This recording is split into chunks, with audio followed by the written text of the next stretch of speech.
This week on the Ocean Cruisers podcast, I'm having a chat with Erica and Warren from the YouTube sailing channel Wesail. They've been cruising full-time for 3 years now, and they're currently sailing a new to them boat, which is a Fontaine Pajot Helia 44 Catamaran. Erica and Warren both come from the States, and they previously worked in the aviation and hospitality sector before they decided to start cruising.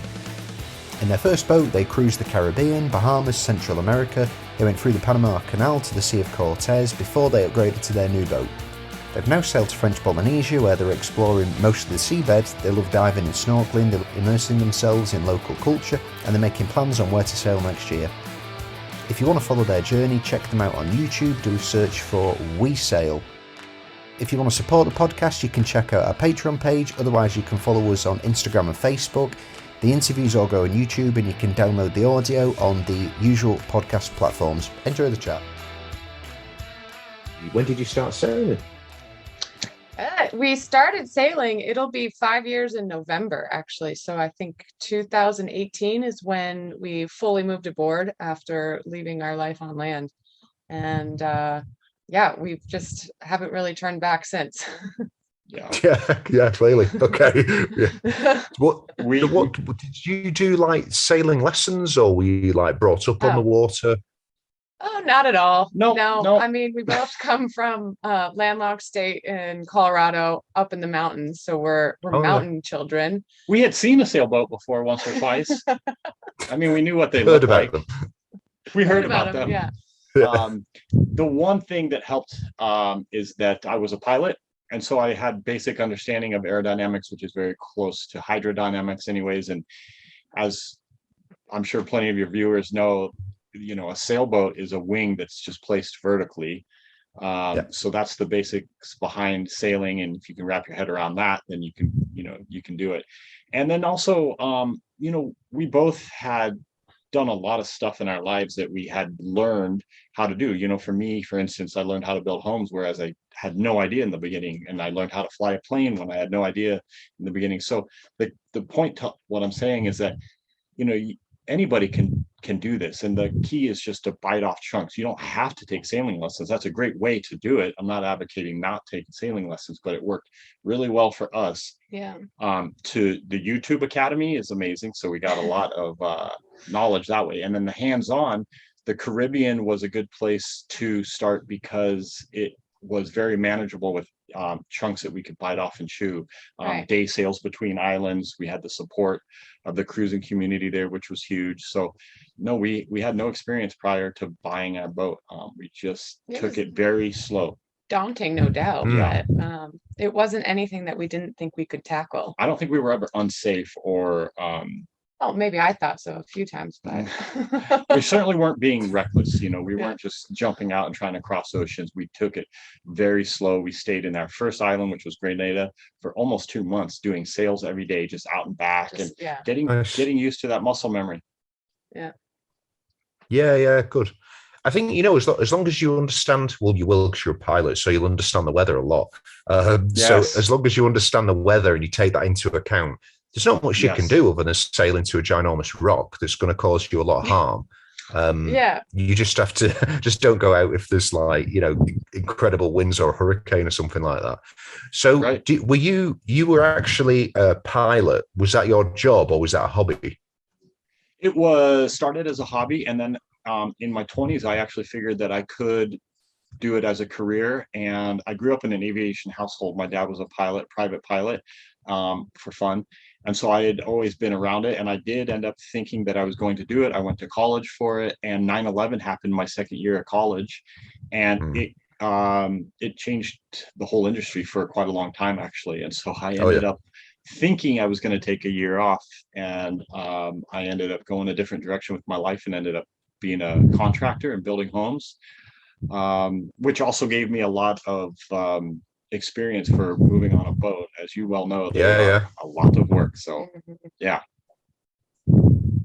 What about you, Erica? What did you do? I was floated around, but mostly you were a vagabond. Yeah, I was a vagabond for sure. My my work history has a lot to do with just hospitality. I worked in restaurants and hotels, and I worked in a chalet in the Swiss Alps. So, which allowed me to travel. And that was kind of like my deeply rooted passion, is just to travel. So I really enjoyed that. But just before moving onto the boat, yeah, I always think it's kind of a funny story to look back on, because when Warren and I made the like decision we wanted to sail and buy a boat, at the very same time, I had actually just gotten a job offer, and it was, you know, a desk job, a career. It was different from But it was a big hospitality, and it was a big deal for me. deal. It was a grown And then, you know, Warren sprung on it saying, well, let's just buy a boat and travel the world. So I was game for both. and I'm glad that we, you know, made the move, because, you know, city life, desk job, just not really my style. This is a much better office. Yeah. Yeah, much nicer. Yeah. So, Right. at what point did you guys decide that you actually wanted to do this? Like, was there a light bulb moment, or is it something that you thought about for a long time? Because neither of you grew up sailing. No, I So think for when did Warren, that it become a thing? I it was long-term goal yeah. of Warren's, but it just happened to be like, you know, the setting too. We were in Mexico on a beach drinking margaritas, and like, whew, why not? Let's Well, for me, it started. I learned to surf when I was in college in Santa Cruz, California, and I never got that into it until I took a trip to Mexico later in my 20s, and the surf was wonderful. The water was warm. There wasn't any territorial guy waiting to punch me in the face, and we went out with a guy, expat, so an American who was living in Mexico, on his sailboat, taking people out on sunset cruises, or going out to an isolated surf break, or whale watching in the falls. So he was down there taking people out just a couple days a week on his own sailboat, and he was living like that. And that was my aha moment. And I remember going home after that trip, and I actually started researching sailboats, and of course, every single one that I had ever looked at was a monohull. And sorry. that's okay. So I had a friend who said, you know what, if you're going to travel the world, you need to do it on a catamaran. And the only catamaran I'd ever had in my head was the ones that are racing catamarans. They're made of pure net, and there wasn't any. So it was a big eye opener to me when he said, you know, catamaran. I started researching catamarans and saw this great expanse of living. So I think that's how it started for me. And then Mexico with Erica, for sure. Yeah, and Margaritas in Mexico. Margaritas in Mexico, and just, yes, I'm always up for adventure, really. And I think that's half the challenge for so many people who want to like go for this dream. There's always one partner who's like full on about it, and the other one's hesitant, and it's about convincing the other whether or not this is the lifestyle to go for. So I feel pretty lucky that both of us were motivated or eager to find out what it was like. Yeah. You know, like one of the best maybe not one of the best, one of the big advantages of catamarans is like, if you're not somebody who's spent a life on the water, or you've been sailing since you were a kid or whatever, so they're easy way to transition to live that type of lifestyle, because it doesn't really feel like you're living on a boat in terms of like a normal monohull, where, you know, you go down the little steps and then you're kind of under the water in a lot of places where you're standing. A catamaran is kind of like a ginormous apartment. Figured out how to make them sail, and you're not sacrificing space like at all. Like if you live in London or like New York or a big city, you're getting way more space. You might step up into totally. Oh yeah, that was for sure. Like the main thing when we started talking about it and wanted to live, you know, I had it in my head that it had to be a catamaran. You know, I wasn't quite on board with living my life at a 45-degree angle, really. And you know, it is about comfort and the longevity of this lifestyle that we've chosen. I want to be comfortable and yet, you know, have the option, which is fantastic. At times, like, we're certainly slower. And conditions cannot be as forgiving on a cat than they are on a monohull. They certainly don't sail quite as well, and especially if you're hunting into the wind, you know, head up into the wind. And there is that classic beauty of the monohull. I think I actually look forward to owning a monohull someday in life, when maybe we aren't trying to circumnavigate. We probably will end up with a monohull versus a cat. I think I fantasize a little bit about the classic beauty and Yeah. her lines. Yeah. And the other thing too is like that we discovered later on, is you spend probably 80-90% of your time at anchor. Yeah. And the sailing is the other, portion Only of that. 10 so 20%. Yeah. Yeah. It's super comfortable definitely at anchor. Yeah, I mean that's the main advantage of it for sure. Like if everyone else is rolling around, you are still moving, but it's not quite the same. You're not going to get thrown out of bed. A lot less. Exactly. Yeah, you're not going to get thrown out of bed as much as you will do for sure. No. It's just it's a compromise, isn't it? Like I think people who choose catamarans because it's a bigger living space, I'm like, well, that's absolutely the right reason to choose them. It's like if you think of how many people actually buy boats and then how many people actually cross oceans and how often, it's hardly worth buying one to cross oceans on. Because unless you do, some people just do constant circuits. Some people do a lot of miles. If that's the case, get a boat that sails really well. But if not, it's like, it's something that you live on. And if you can move it as well and it does sail, then that's like an advantage. So what made you pick shell? What made you pick an FP rather than like any of the other? I mean, I think it's probably the best one of the bunch, to be honest. But thank you. So do we. We agree. I think it was our chartering that we did in Croatia. We ended up chartering a Fontaine Pajot, and instantaneously, like you step on board and it looks beautiful. It's aesthetically feels like a home, and if that was the choice that we were going for, like we want to be able to sail, but also I want to be able to like feel comfortable at home. And before that, though, we went to the Florida boat show, the Miami boat show. So we came up with this idea New Year's in Mexico drinking margaritas, and by the spring we were starting to attend boat shows and look at boats, and we stepped on, I think, probably all of them at the boat show over that long weekend. And the FPs, they first of all, they were the most attractive to us looking, which should matter. If you should be attracted to your boat, you should like the way your boat looks. Then second, the layout, the finishes, the layout, I like the quality.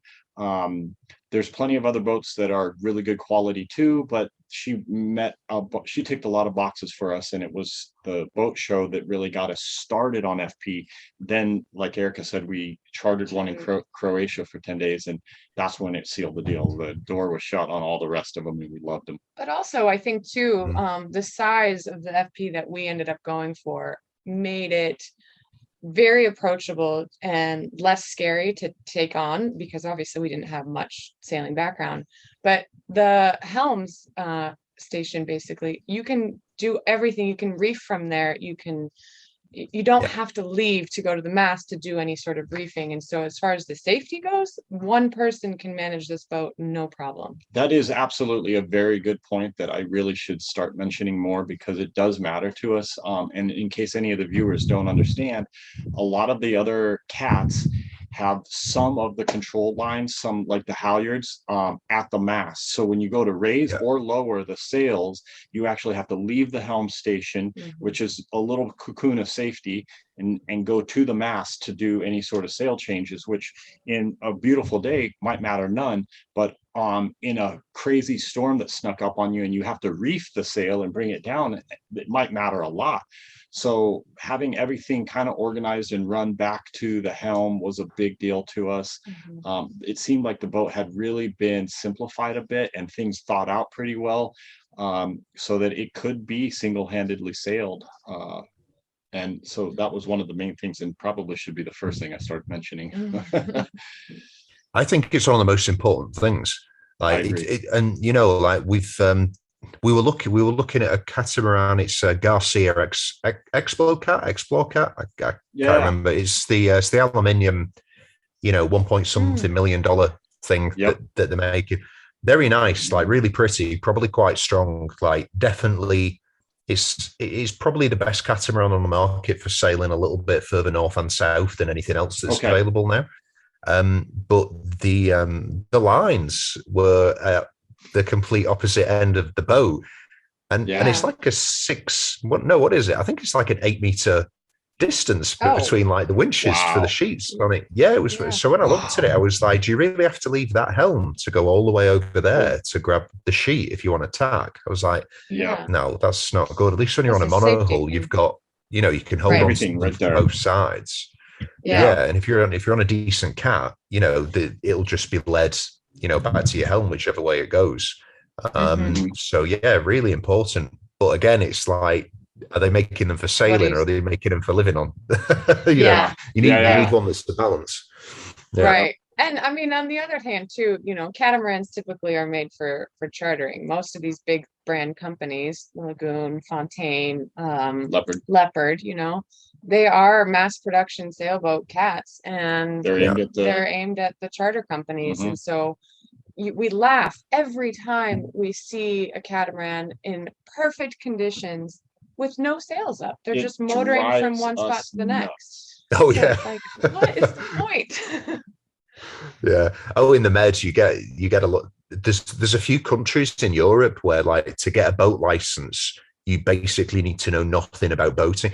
In Spain you actually don't have to sail to get a license to sail. It's theory. You spend, I think, like 20 or 30 minutes on a boat, but you don't even have to take the helm.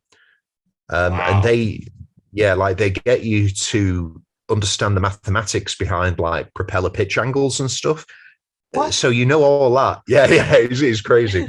Like it's really, really weird. I was having a conversation with like a Spanish guy a couple of years ago, and he was like, the OIA, which is like the Oil Rotting Association in England. He was like, it's just so inferior compared to the Spanish license. I was like, you joking, mate? Like they don't teach you how to actually sail. Like, what are you talking about? So, but there's so many times where I've been sailing along downwind and I literally see like a charter boat sailing downwind at the side and with no sails out, just the engine on. I'm like, mate, just let the jib out. That's all you got to do. It's one sail. Easiest sail. It's the easiest sail to launch. It's crazy. It's very strange. So what was the buying process for your boat? Did you get it was it a new one from FP or did you get one on the used market? How did it go? No, it was used. One owner previously owned. It was 4 years old when we bought it, and they had bought it new from La Rochelle, France, which is where they manufacture them. Sailed it around the Med for 2 years, and then crossed the Atlantic themselves and spent another 2 years in the Caribbean, and figured it was probably, they were Australian, it was time to go home.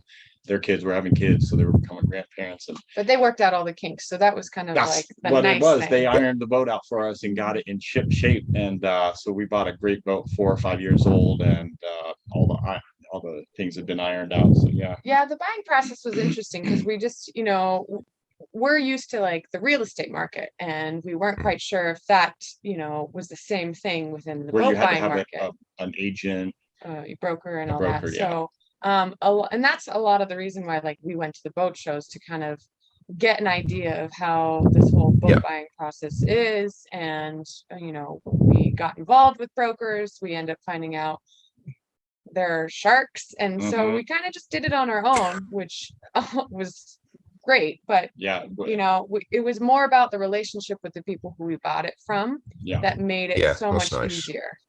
And so, because it's like you live on this, it's your home, and so like selling a home anywhere on land, it's a part of you. And so whoever they sell to or whoever they buy from, you want to have sincere feelings about it. And I feel like that was the main thing about when we bought this boat, is we had such a good vibe from them, and they as with us to continue on the journey. And it didn't always go smoothly. No. But it was our relationship with the owners that really salvaged the whole deal, because we the first boat we looked at was in Montenegro in the Med, and it just wasn't the one for us, and we backed out of that. And also remember, at the time it was just after Hurricane Irma, so the inventory of boats that were available worldwide really, but especially in our neck of the woods in the Americas, were quite low. So we hadn't seen a lot of these boats hitting the market. So we let that boat in Montenegro go, and about the same time the boat that we ended up buying was in the Caribbean, it hit the market, and it was above our price range. Yeah, our budget. But we stayed in touch with the agent for several weeks, maybe even a month, until he contacted me and asked if maybe we could go up a little bit in budget, that he could bring the owners down quite a bit, and we ended up making it work. But we had enlisted from the Miami Boat Show. We had met a broker, an agent, and they almost lost the deal for us because they are sharks, and they actually ended up contacting the owners directly and trying to weasel themselves into the buying and selling agent, and kicking out the original listing broker. And he went bananas and called us directly, and yeah, absolutely, and rightfully so. And it was that day we ended up calling up our agent and firing him because of what he tried to do. So he lost out on everything because he tried to get double the commission. And we ended up having a conversation with the owners, finally getting them on the phone, which is a little bit it just made everything easier to talk to them. And kind of remove the middleman, and just be like, here's who we are, here's our story, this is what our dream is, and get to know them. And it worked. It saved the deal. And yeah. I mean, if you've got more people than necessary in any situation, it makes it more complicated. It rarely makes too many irons in the fire. Yeah, I've lost out on houses, and I've lost out on selling houses because of agents trying to play bullshit. It drives you nuts, man. Mm-hmm. It's enough. Like they're trying, they're like, oh, I'm going to get you the best deal, and then they say to like the buyer or the seller, I'm going to get you the best deal, and they're just trying to drive the prices up. That's all they're trying to do. Yeah.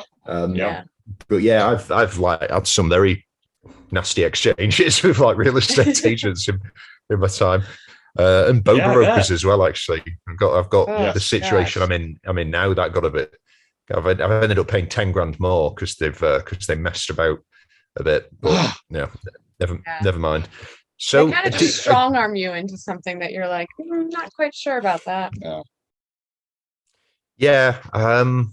Do you know we've there's a website in the UK, I think it's called Purple Brick. I don't know, I've never used it. I haven't lived there in a while, but it's basically a website, and I think you just like pay, I don't know, $100, $200, whatever, to just list your property on there.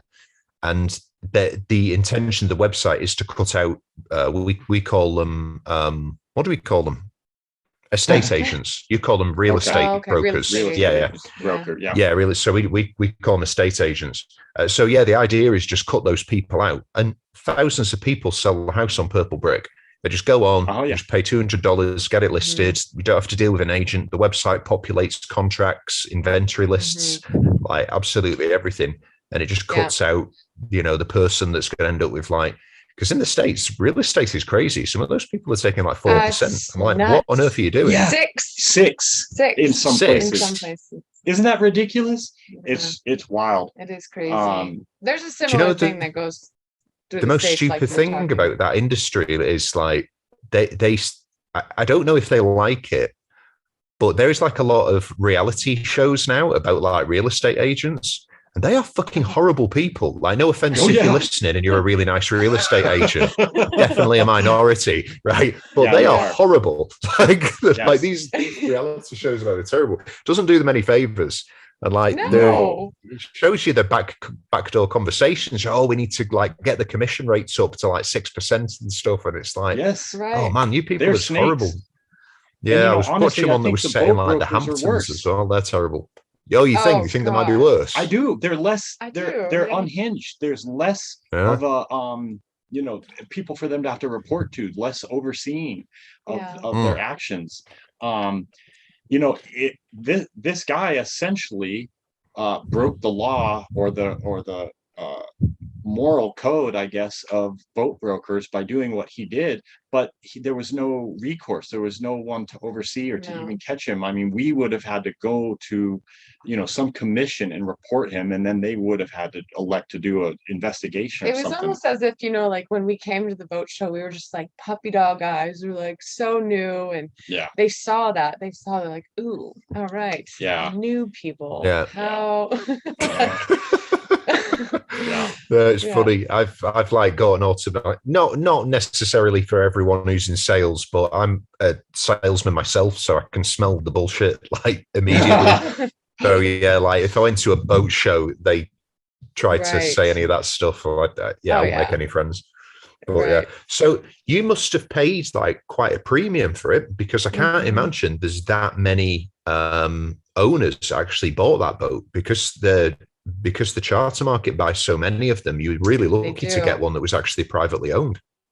Yeah, it We was were really lucky. so, Again, so like lucky. because of the hurricane situation that hit the Caribbean at the time, like it basically wiped out the inventory. So Mm. we felt like our moment of that we were ready to pull the trigger to buy the boat, it was just taken away in a sense that there wasn't anything out there for us. And so when something did come up, it was just like we got to jump on it. And even then, it was like it's crazy. You see a boat on, Yachting World or something like that, and you call up the next day and it's already under contract. You're like, how so quickly? So you Mm. gotta jump on them, and that's what we essentially tried to do is And- jump on a deal. And ours was complicated because for those of you who don't know, you can get a couple different configurations with the cats, where the charter versions are built with 2 rooms on each hull. So you have a four cabin version, which is the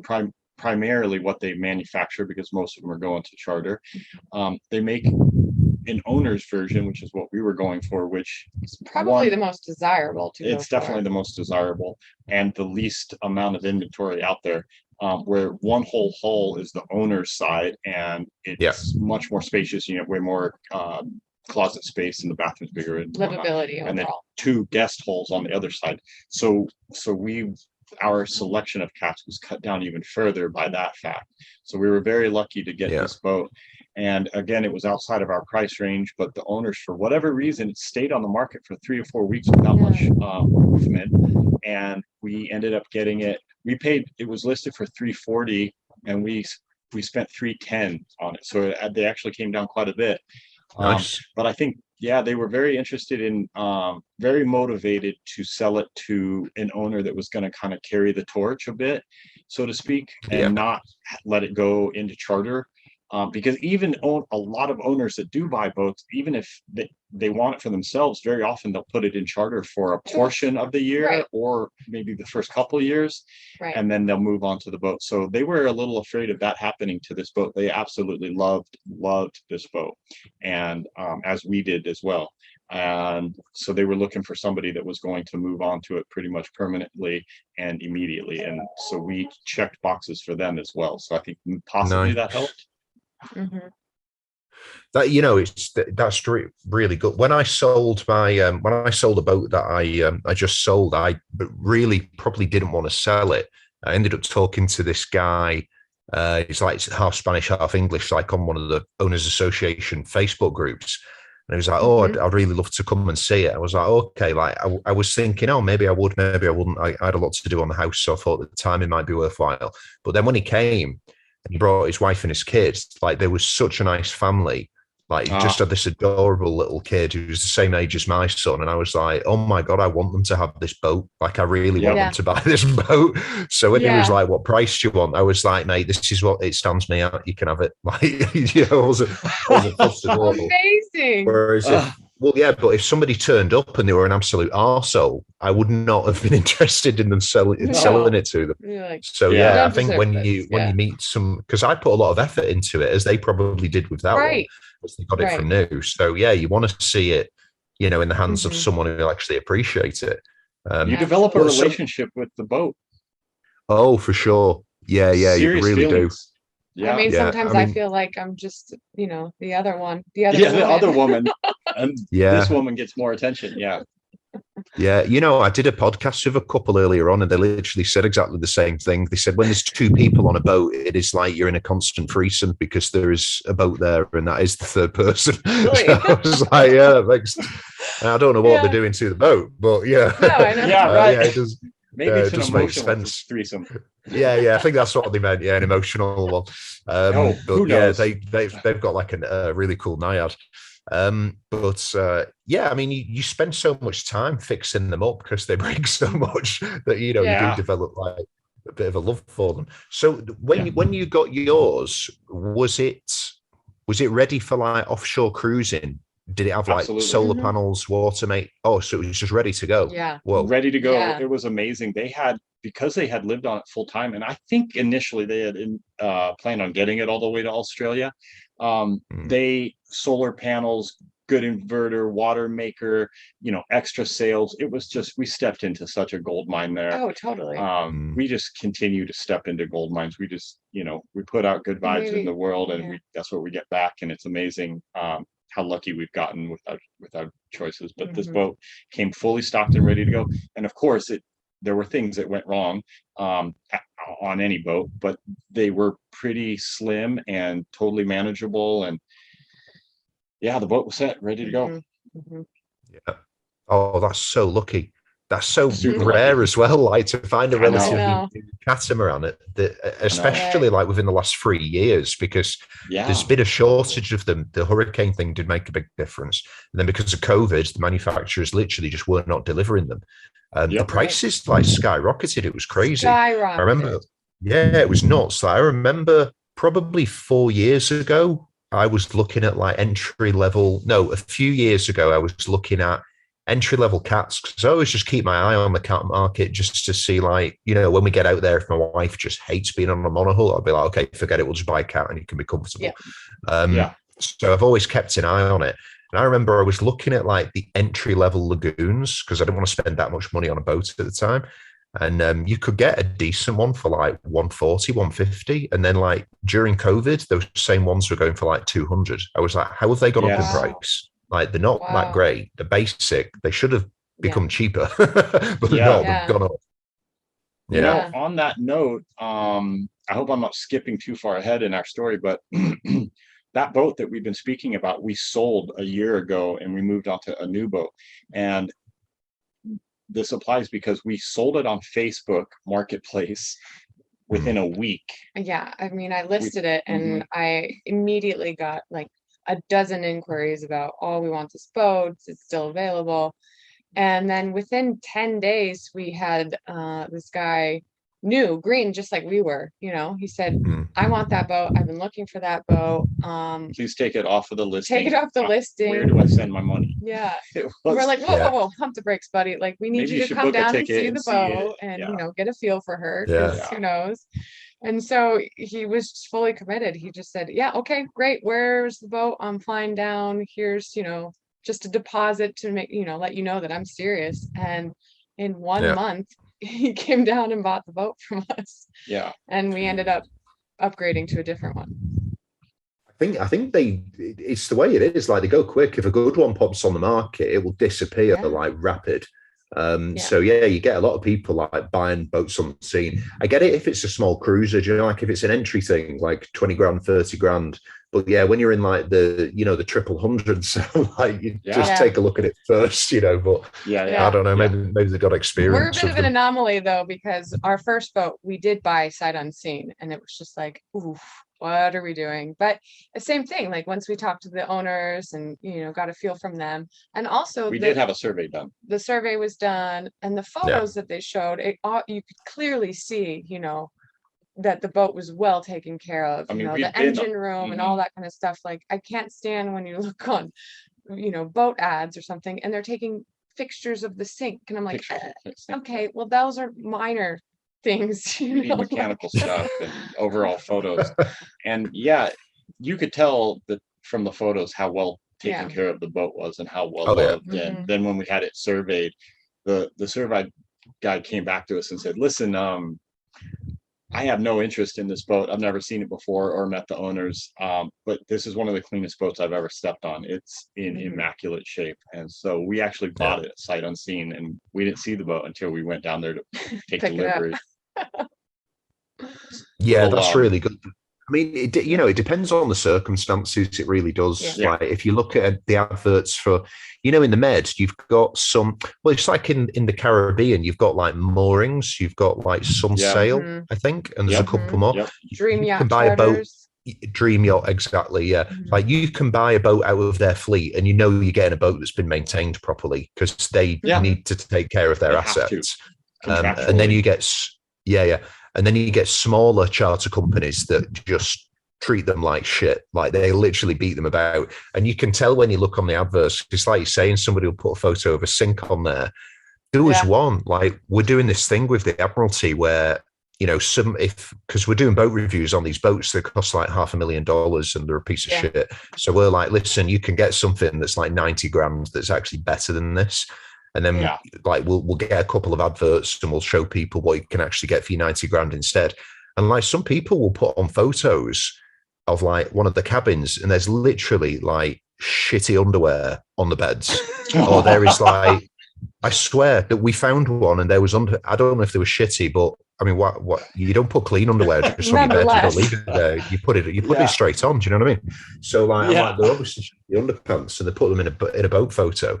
And there was other ones. There was food in the sink and stuff. Yeah, it's weird. Unbelievable. Maybe we need to like start doing our own show, or like training people how to stage your boat, or like how to sell your boat properly. That would actually be a really good idea. You should do that, like boat staging, or just teaching people how to sell. It's funny. I don't know if it's a European thing, but it's definitely a Spanish thing. So when we were looking at houses to buy in Spain, we were coming across adverts, and people were just like putting really weird photos on of the houses. So of the house that we looked at, there was like 30 photos. About 6 or 7 of them were of the fruit trees that were in the gardens. There was a photo of a family photo in the advert, right? So a photo of the house was showing. Does that mean it's included? I don't know. Maybe they think it class as cheap as like human trafficking or something. Probably, I don't know. It was just like there was a photo. Maybe it's to show you that a nice family has lived here or something. I don't know. There was loads of photos of oranges. I was like, why are you putting photos of oranges in a real estate advert? But loads of people do it here. Maybe it's to show how many fruits you can have in your garden or something. I don't know, but it's weird. The house is shit, but look, you get juice. Yeah. Yeah, you can have like free orange juice every morning and something like that. Yeah. So you got the boat sorted. How did you go about like planning the type of journey that you wanted to make? Because you've basically done like East Coast, you've gone through, and now you're in the Pacific. It all related to Jimmy Cornell's atlas of world cruising routes. The big book. Big blue Bible. In a little bit of research, you don't have to do much research to know that I think the easiest way to circumnavigate the globe, which is what we started out wanting to do, I think we still want to do, but that was the dream, was okay, we want to go into this and circumnavigate, see as many places as we possibly can. And it doesn't take a lot of research to realize that the easiest way to do that, certainly not the only, but the easiest would be from east to west, generally around the world in that direction. So we were going to start wherever we found the boat, and the first boat we looked at was in the Med, so we were okay, well then that's where we're going to start if we have to. And then we would have done the Med through the Caribbean, through the Panama Canal, and then carry on to where we're at now. It just so happened we got it in the Caribbean. And so it looks like we're going to be heading towards the Med on a 5 or 10 year plan. Longer. It just plan. Keeps getting extended, year after year. Because we come to these places, and you just, me more so than Warren, why would you leave? Yeah, more so like, well, we kind of have to go with what the weather tells us to do, in certain seasons and all that. And I'm like, can we just stay longer? So it just puts another year on our agenda. Exactly like what we're doing in French Polynesia now. We got here, we're like, 3 months is not going to do. We're going to be here a year. and then we'll move on to I think Australia. I'd definitely be staying there for like over a year. Like Oh, it's I'm just really looking impossible. forward to like cruising the Med. I'm looking forward to crossing the Atlantic again and just for the sailing. Not that bothered about the Caribbean, but like getting to the Marquesas, French Polynesia, like that's where I think you need to sail to if you want to experience like the beauty of the world untouched. Right. Like it's I tell probably you one of the what. only food places you can still go to. Yeah, I tell you what, it has absolutely been, and we have seen some seriously beautiful places over the last 4 years. There's no doubt, and the people generally have been quite amazing. Everywhere we've been surprised, but no more so than the South Pacific, the Oh, Polynesian people. yeah. it was almost immediate. Yeah, Once we arrived on it's land, unbelievable. we've heard how warm and giving and these people can be towards It's you. another level here. And it was just instantaneous once we got here. We just felt welcomed, and they are curious about us as much as we're curious about them. Yeah, and then on top of that, the weather is fantastic. You have the trade wind consistencies that you would in the Caribbean. The air temperature has been absolutely the most comfortable that we've experienced on the boat so far. Nice warm days, and the nights actually cool off a little bit. And then, of course, it goes without saying that the beauty of the islands is just stunning, and the clear water, clear warm water even. So, and the ocean life, I think, The has ocean life another is huge. major pull towards why we want to stay longer, because you get in the water and you're like diving on these corals and you're swimming with all these sea animals, and you're like, wow, we're so lucky to be witnessing this now and knowing like things are changing and it might not be the same in 10 years time, it won't be the same in 10 years. Yeah, I think if like for anybody now who's like our age, I presume you guys are in like your 30s, thereabouts, something like that. Like our kids might not get the opportunity maybe to actually cruise, like the way governments are behaving and lockdowns and strange stuff goes on. Like they might not even be able to do that. There might be some restrictions put in place, but not only that, but specifically when it comes to like the oceans and coral reefs and stuff, like they might not be around in 10 years, or if there is, they're going to look incredibly different. Like hard coral will be the first thing to go, then soft coral and enemies, all that type of stuff. So a bit concerning. But yeah, like if you're going to be anywhere and still see it, that's probably one of the last places it's going to be affected. Right. It's just idyllic. You think about marooning yourself on a sailboat and just going from island to island, enjoying, the nature and the beauty around it, and completely disconnected. And the solitude. This is it.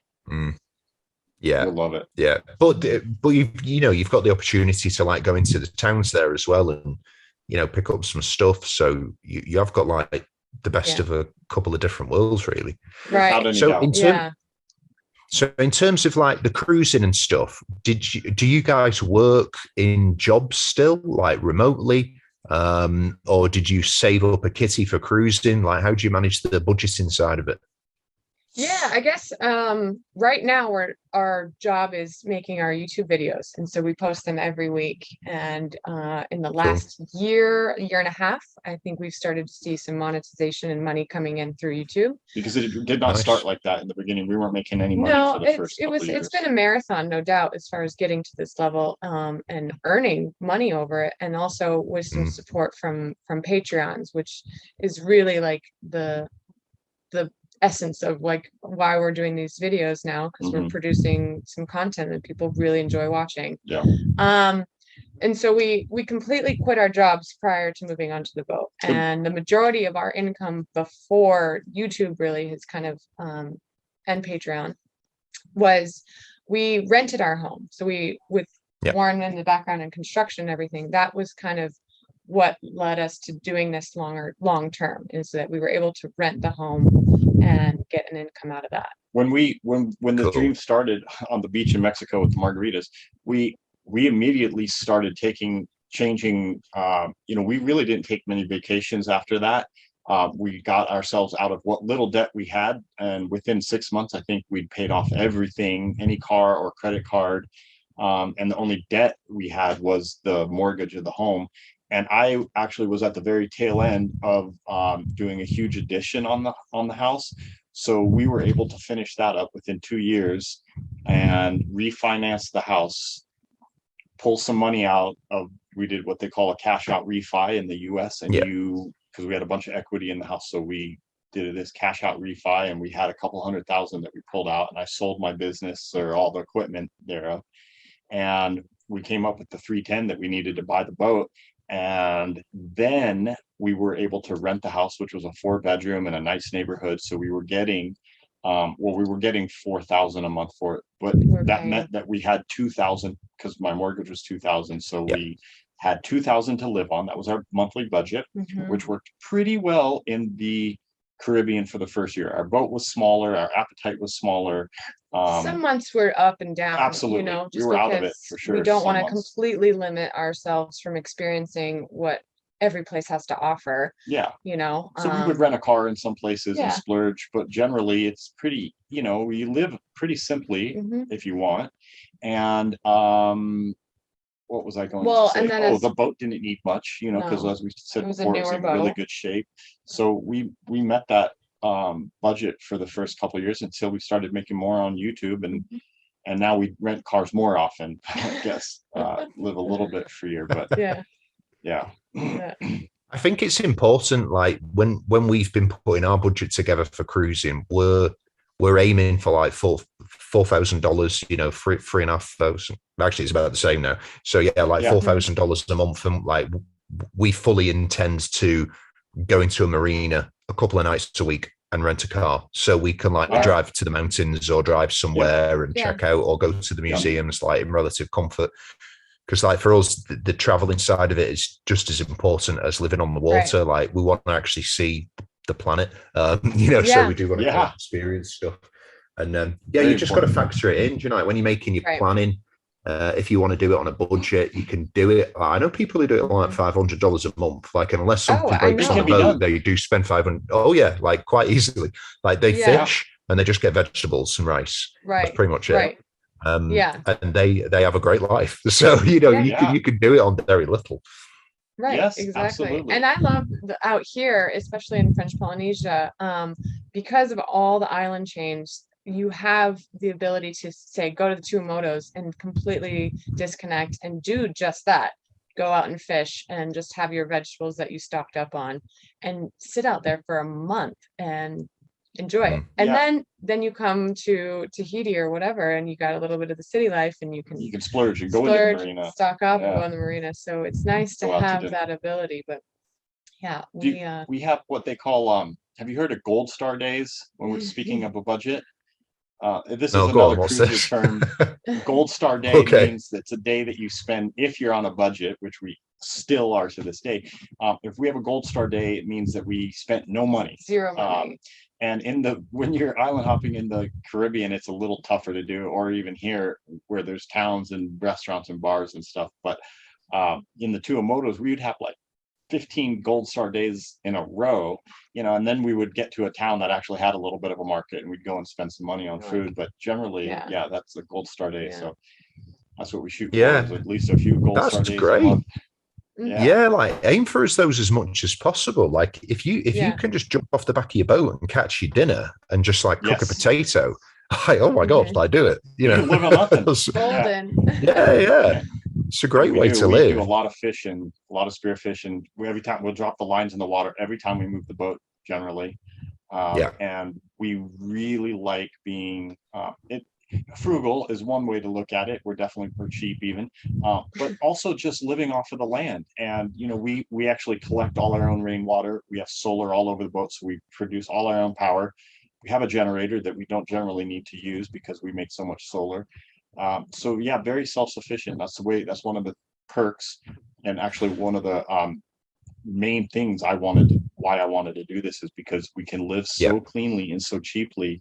And when I say cheaply, I mean not, you know, independent from not oil, wasteful. I think. I will. Make sure our battery doesn't die on the computer. But I mean, it helps obviously, like, you know, so having our Gold Star days, especially out here, because then when we go and, buy our alcohol and our booze, it's so expensive. So we're like, okay. It's super expensive here for alcohol. Ooh. So I was in the Caribbean in like January, and it'd been a while since I've been to the Caribbean because I can't really travel anywhere with my family because my wife's from Syria, and like that's just like they just don't. Most countries just won't let Syrians in, so we haven't been on that many holidays. I think when we first got together, I used to go away all the time, and I was like, oh, right, we'll go away somewhere, and she was like, oh, maybe not, like it's different. And I had to look on like Wikipedia. And like the only two countries she could go to without a visa was like Malaysia and Micronesia. Like, wow. Do you even believe that's a country? It's called Micronesia. I'd never heard of it. Oh my God. I think it's in Africa somewhere. Maybe not. Maybe it's Asia. I don't know. Malaysia's actually a great place. Yeah. Something like that. Oh, is it? Right. Okay. I believe so. Yeah. I'm almost positive. We weren't going to go. Near Malaysia. Yeah. Right. Okay. Yeah. I mean, we weren't going to go. That like was just such a massive challenge. So because of that, we haven't traveled that much. But I was in the Caribbean like in January, and the difference in the Caribbean from now, even just to like 10 years ago, is crazy. Like you could go there and have like even Mexico. Like, oh my God, I remember I was going to Mexico when I was in my 20s, and you could have like a really good cheap holiday. It's like triple the price. Mm-hmm. You could do any type of budget there. It's just crazy now. Like the hotels are like 3 times what they were. Oh yeah, easily. You're going to the wrong spots in Mexico then, because you're right. It is. Well, I've been to some good spots. Okay. The little spots are still pretty affordable. But you're right. It everywhere. Mexico, the Caribbean certainly, and French Polynesia. My gosh, it's pretty expensive. It's pricey for certain things. Mm-hmm. Yeah. The thing is, though, it's like I understand French Polynesia because it's pretty much one of the most remote places in the world. Like I get, supply chain is probably an issue. But when it's like the Bahamas, I'm like, hang on, you could throw a baguette from Florida over here. Why on earth are you trying? Yeah, like I don't get that. I couldn't believe it when we were in the Bahamas. It was $6 a cucumber. I'm like, you're a stone throw away from, the US getting imports and stuff like that. I was like, $6 a cucumber. Yeah, I don't understand that at all. Well, I remember I was in Martinique, and I was in a grocery store, and I was looking around and I was looking at the prices. I'm like, how on earth are they coming up with prices like this? Like, this is a small European island in the Caribbean, and they were importing stuff from like Australia and like China. I'm like, why don't you just get stuff from Florida or Mexico? Get vegetables from Mexico. They will cost nothing. Like, why are you bringing vegetables from Australia? Like, what on earth is this about? It's nuts. It's nuts. I know. We were spoiled living in Mexico for the last 2 years, no doubt about that. You know. Yeah, I'm not really looking forward to cruising the Caribbean that much, but I'm looking forward to spending time in Mexico. Like, I love that country. I love the food, the culture, the people are so nice. Like it's an awesome place. It makes such a massive difference. Like you were saying before as well about the experience you've had in French Polynesia, and I think this is why so many people like cruising Greece. Like the Greeks are just so nice to tourists, to foreigners that come in. Like they're so friendly and warm. The people that work in the restaurants are just like so polite. Oh, they're amazing. They're so nice. Because I mean, it depends where you go in Europe, but like Italy, Spain, France, you can go to these countries and have a great time, but you'll come across pockets of like pocketed areas where tourism is like quite popular, but they don't like tourists. And that is quite normal in Europe. Yeah. Like you'll come to areas that completely depend on tourists, but the people will just treat them like shit. And it's really strange. But in Greece, they're so lovely. I think if you do, I don't know which way you'd get back to the Med, probably through the Suez rather than like going around. I mean, that's a thought in our head. It really just depends on how things are. We'll see. Yeah, the Horn is, I think we're leaning more towards the Horn, but it seems just like if we can do the Suez, because not very many people have been doing it since politically it's not a safe place. It seems to be getting safer though. So Yeah. So Not it so. just depends by the time we get there, you know, who knows if by the time we get there it's 10 years from now and things have changed, we might as well give it a shot or go all the way around. Otherwise, you know, We're game for either. We'll see which one's safer. It makes more sense for us yeah, at the time. I just feel like Yeah. there's no bad option, really. Yeah. We're gonna have a ball no matter what. Yeah. I think I'd like to do the Cape and go around. I mean, I really want to go to South Africa because it just I do looks like a too. stunning country. I know it's not like Yeah. a safe place at all, but it's like everywhere. You take different precautions in different places, Sure. you know. Yeah. So yeah, Places in the like States that really are not looking safe, forward to so doing that. Yeah, yeah. same. I mean, I was brought up in a town where most people wouldn't go anywhere near. Do you know what I mean? So like, it's the same Yeah. everywhere.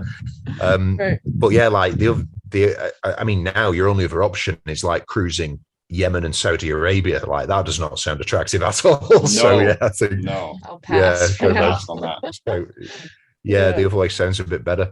So what are you thinking then in terms of this trip? Do you want to like cruise Asia extensively, or are you thinking more of like going a bit quicker through that part and spending more time in the Pacific? What are your general flavors like? I guess it just depends once we get there, what feelings we get out of the whole situation, because that's pretty much been our trend no matter where we've gone so far. Like we have this idea of Going circumnavigating and going west.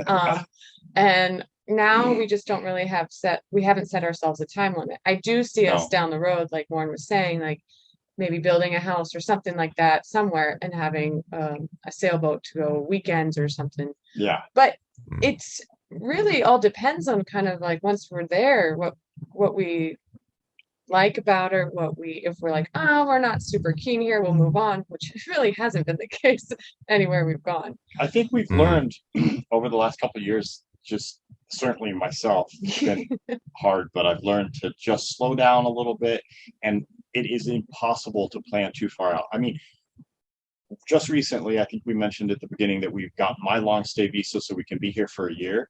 That's a huge, we're usually 2 or 3 months out. We just generally know that we're going to avoid hurricane areas by shifting the boat to a certain area.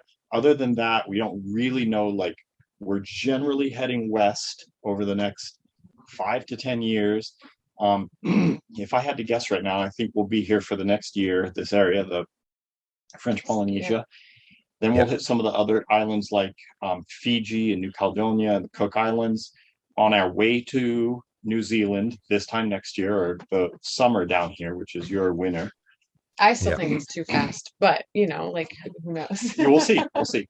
But we'll generally can't miss New Zealand, I think, in my head, in my heart, or Southern Australia, which this whole route kind of makes sense. New Zealand, Southern Australia, work our way up the Great Barrier Reef and the eastern side of Australia. From there, it gets a little bit grayer, what our plan would be. There's a lot of stuff I really don't want to miss, like the Philippines. There's a lot to do. The sailing, the winds, the trade winds decrease, so the sailing becomes more challenging. And there's also northern and western Australia, which is something we don't want to miss. From there, I also am looking very forward to Madagascar and Zimbabwe. I just can't miss these places. So then that's taking us down around the Horn, which I'm also actually quite excited about. I would love to round the Horn. It's funny because like we always kind of have that like, oh, I can't wait for this, I can't wait for that next spot.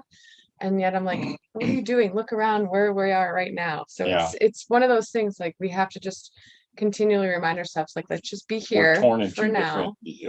But we always have to be somewhat 2 steps ahead of ourselves. And, you know, because the weather is a big determiner for that. We are in an area that's prone to what in the southern hemisphere, they call them cyclones, but it's all just hurricanes. It's all basically the same thing, except which way they spin. And we are in an area that is technically in the cyclone path, but it's not the main highway for them. So we would have time to run and we would have space to get south, which is what we would do from here. They hit here about as often as they hit Grenada in the Caribbean, about once every 10 to 20 years. So, you know, and with today's forecasting, we're perfectly safe here. We have plenty of places to they don't really shelter too much here because the islands are quite low lying. Generally, they more often move the boats. There are places where you can kind of mangrove safety, but generally we would just leave and head south. There's other islands. There's an island chain called the Australs and another called Gambier that we could get to that are out of the cyclone. So we have our plans for cyclone hurricane season if something were to come about, but the overall plan is just really enjoy where we are and just keep moving west. At some point we'll make it all around. Yeah, just do it at snail pace, and then you get to see more, and you get to experience more.